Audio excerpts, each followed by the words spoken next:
What is going on, guys? It is Wrestlelamia here, back with some more news. Join us now as we look at the wildest news stories and rumors you need to know, including Vince McMahon responds to the lawsuit, a new champion crowned, has the WWE Universe turned on Becky Lynch, Jey Uso explains why the Mania match tanked, and much more. Be sure to subscribe and hit that notification bell for daily wrestling videos, and follow us on Facebook for exclusive lists. Also check out our new videos on Wrestlelamia XL. Now let's do the intro and get straight into our first story.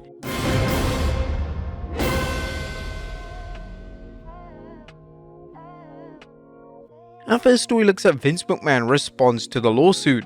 On top of today's news is Vince McMahon's official legal response to Janelle Grant's lawsuit and the allegations against him. WrestleNomics' Brandon Thurston is reporting Vince McMahon has filed a motion to compel arbitration in the Grant vs. WWE et al. Case. As expected, McMahon's defense is that the NDA he and Janelle Grant agreed to contains an arbitration clause, and therefore this dispute should go to private arbitration.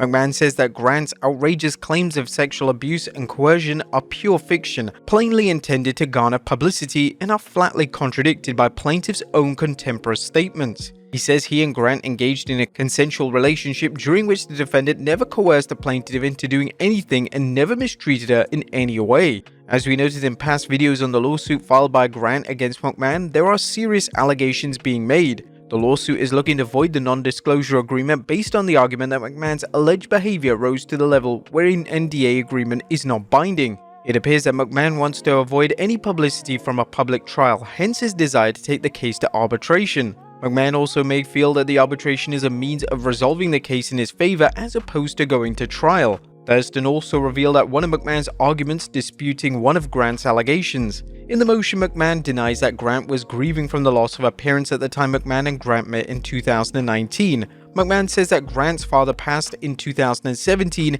and her mother passed away sometime earlier. McMahon references a lawsuit related to the foreclosure of Grant's parents' home filed with the New York State Supreme Court. Janelle Grant's lawsuit commented on McMahon's assertion that Grant was not grieving. Vince McMahon has never known a storyline that he doesn't twist to fit his own shameful narrative. Her father was in a home hospice during her final days where Janelle continued to care for him around the clock. Prior to his death, she'd been caring for her blind, wheelchair-bound mother. Using the grief of someone who lost both of her parents is an all-new level of disgusting. Whether or not this case goes to arbitration remains to be seen. However, unless both sides agree to arbitration, which seems unlikely based on the aggressive stance Janelle Grant's attorney is taking, it will resolve some sort of court proceeding to determine whether McMahon's alleged misconduct voided the NDA. It should also go without saying that both parties' legal counsels are working aggressively to protect what they see as their client's best interests. Unfortunately, this is likely to see more instances where one or more of both sides try to throw the case into the court of public opinion.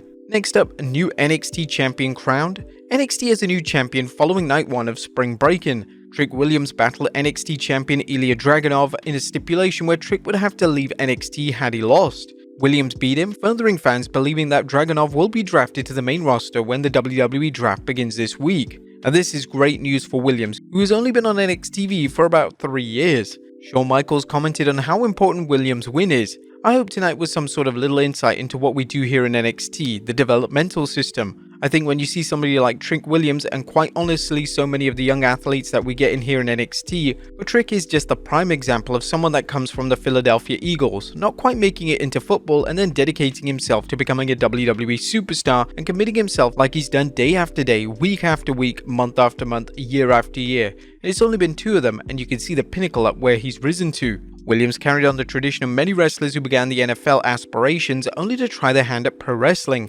How far he goes in his career remains to be seen, but Michaels praised the work that has been done on NXT and how Trick Williams exemplifies NXT's mission statement. I speak not eloquently obviously, but I just can't stress enough the system that we have down here. The coaches, the skull sessions, the training, even the recruiting. Next up, has the WWE Universe turned on Becky Lynch? Now, if you consider YouTube video likes to be a good measuring stick, the fans aren't happy with Becky Lynch. Wrestling News is reporting that the like to dislike ratio on Lynch's title win and her comments about it have been negative, as the match currently sits at 22,000 likes while it has 33,000 dislikes. Her interview has 6,200 likes while having 8,800 dislikes. Now they seem to think that the reason for the dislikes is some fans believe that Liv Morgan should have won the belt since Liv is now a heel, and Morgan's backstage attack on Rhea Ripley, which accidentally injured the Eradicator, was used to write Ripley off television. Now there's some merit to this, as the idea of Ripley coming back from injury and not only looking for revenge, but looking to get a title back. Nevertheless, Morgan fans shouldn't give up hope, as Rhea Ripley is going to be out for a bit, but just how long is uncertain,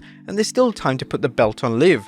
There may be other factors at play that motivate Becky's win, including the WWE attempting to woo her into signing a new deal with the company, and the WWE wanting to keep fans guessing. Not to mention building Liv's heel turn even further, potentially setting things up for a match against Becky at Backlash France. It's also worth noting that the dislikes on the YouTube video shouldn't be taken as an overwhelming proof that the universe is getting tired of Becky. She continues to get great crowd reactions at shows, and the dislikes may be just a case of a vocal minority expressing themselves. Is the universe turning on Becky Lynch? Let us know in the comments down below. Next up, Jey Uso explains why the Mania match tanked. Now, fans are still trying to figure out why the highly anticipated brother versus brother match between Jey and Jimmy Uso at WrestleMania fell far short of their expectations. Our main event, Jey's weighing in on why the match didn't live up to the hype. He appeared on the Gorilla Position show, noting, "I just said this to someone, I kinda felt like we did let the people down." Really, you feel that? Yeah man, cause I wanted to go out there and have a straight up banger too. I wanted to do the wrestling part, but let alone make sure the emotion part is there.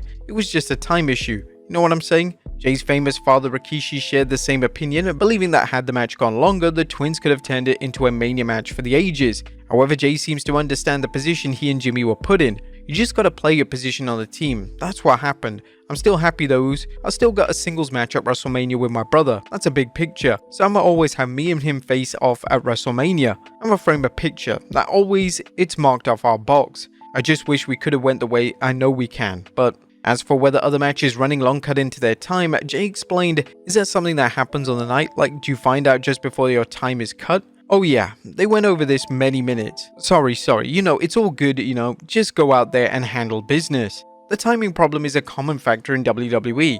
WrestleMania 30's first night was a mistimed mess with far too much filler. A review of Night 1's first hour shows that the first match started late and there was a noticeable delay between the first and second match. Do you think the match would have been better had it been given more time? Let us know in the comments down below. Next up, a WWE personality's new job. We're wondering what Robert Stone is doing on the Black and Gold brand now that Von Wagner has been released? Well, Fightful Select is reporting that Stone is now producing matches on NXT. According to the story, Stone produced the match between Fallon Henley and Jade Parker with the help from Matt Bloom. The report notes that Stone is the latest talent to try his hand at producing, following work by Shawn Spears and Pete Dunne. It's currently believed that Stone won't be working with any NXT superstars on screen following the release of Von Wagner. And finally, more Def Rebel Wretchedness. Last but not least, the WWE's theme music team Def Rebel continue to be in the news, and for one reason only: the universe's dissatisfaction with their product. And now a new report from Corey Brennan suggests Randy Orton wasn't a fan when the WWE gave Def Rebel the job to redo the Viper's theme. According to Brennan, the only thing I can confirm now is that when Randy Orton returned, they considered a change in his theme music. At the time, I couldn't find out who produced it, but it was supposed to be a Def Rebel produced remix of Voices. Brennan said that he's still investigating the story, but shared this information. Randy was not having that theme. It was Randy, Triple H and Michael Hayes, and within 10 minutes will be played through in the arena. One of my sources went, yeah, that's not being used. Def Rebel continues to produce entrance themes that fans just aren't into, but thankfully it appears that Randy Orton saved the fans from having to endure another lousy song. But there you have it folks, the wildest news stories and rumors you need to know. Be sure to leave your comments down below, and I'll see you next time with some more wrestling content.